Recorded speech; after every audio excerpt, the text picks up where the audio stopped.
3, 2, 1, go.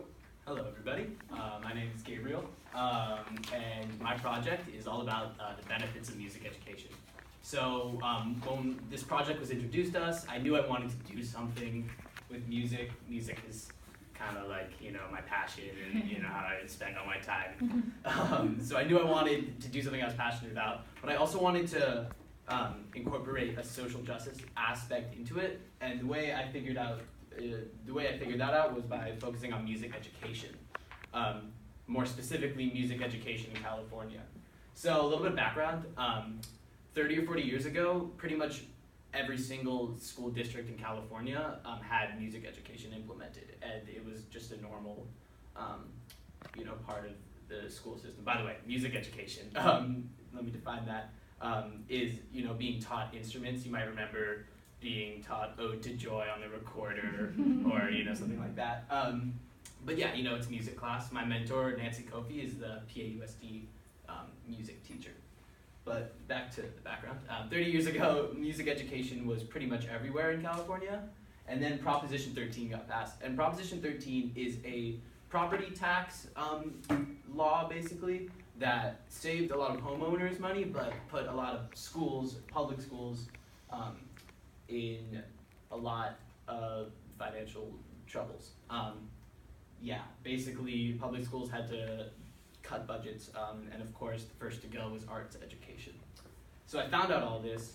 I found out that how it went from about 90% of school districts to 13% of school districts that had music education implemented, and I was really taken aback by that, because I remember music education being the only reason I liked school back in elementary school, and I thought that I should focus on elementary school because that's when you're growing is when it's most important to try out different creative styles and see if you can branch out your passions besides math and stuff. So yeah.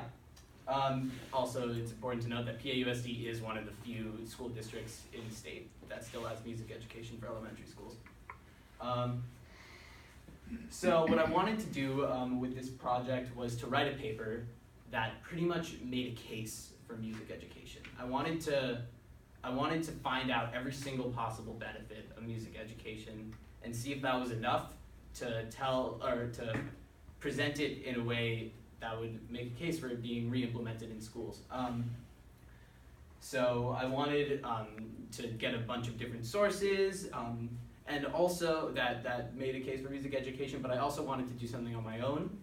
And what I chose to do was to synthesize a musical lesson. So I'll get into that later. But that's what I chose to do with my project. So last semester, when I was writing my paper, for my research methodologies, I chose action research, which is where you research a topic in a way of your choosing, but then you go on and do something about it. My action, in this case, would be presenting this point for music education and trying to convince people of music education's benefits and the reasons that you should reinstate it. What I did for data collection, as I said, I synthesized a music experiment and took notes on that, and I also talked to a few students, a few high school students, about their time in music education to get an understanding of how kids who are graduating high school who went through it in elementary school look back on it. This is all qualitative data, meaning that it's not necessarily statistics and numbers, it's more about describing things. And yeah, here's a little interesting graphic I found about music education in my research that I waited to put in the presentation. So this semester what I did is I created this experiment. And what I did for my experiment was I took 2 elementary school aged children, and I gave them a guitar lesson. Basically, it was about 20 minutes. I taught them 3 chords to a really simple song. And what I wanted to do was take note on if I saw any benefits pop up. And I was taking note on their patience, I was taking note on their cooperation ability, and I was also taking note on their motor functioning, and a bunch of other stuff. So if you look, here's a taste of my data, because So I had a very big chart with a bunch of different, evaluations. So yeah, what I took from the data, is that cooperation and collaboration improved greatly with the music education. At first, they're brothers, I should add, my two participants, and they were fighting about which one was going to go first, which one would get the would get the guitar first. And they have a pretty healthy relationship, but they tend to sometimes throw insults at each other. And what I noticed is when the first brother had the guitar, he was still being pretty rude to the other brother. But as I gave him this lesson, and as he learned more guitar, he definitely calmed down a bit. And I thought that was really, really noteworthy that he completely mellowed out and stopped hurling insults at his brother. Same thing happened with the other participant. He was very rowdy while his brother was being given the lesson, but then kind of mellowed out during his. It was hard to measure their motor skills because I didn't set up a good frame of reference as to what would make a good motor skill improvement. But I'm pretty sure that they learned a little something new to do with their hands. So what can I conclude from all this? I think music education is something that can be an incredible way to express yourself and to, it can open up your mind. But I feel as though music education is hard to make a point for a lot of schools that don't have the budget for it. And I think some form of art or creative expression is a necessity. I think that kids need to be able to express themselves creatively, whether it be through music or through drawing a picture or with a creativity cart. There needs to be some sort of creative aspect. Whether or not it's music, it's not necessarily up to me. So yeah, that what I would do next. I think that there could be a volunteer program where people would volunteer to teach music in California and help out all these schools that want their kids to be learning creative expression but can't afford it.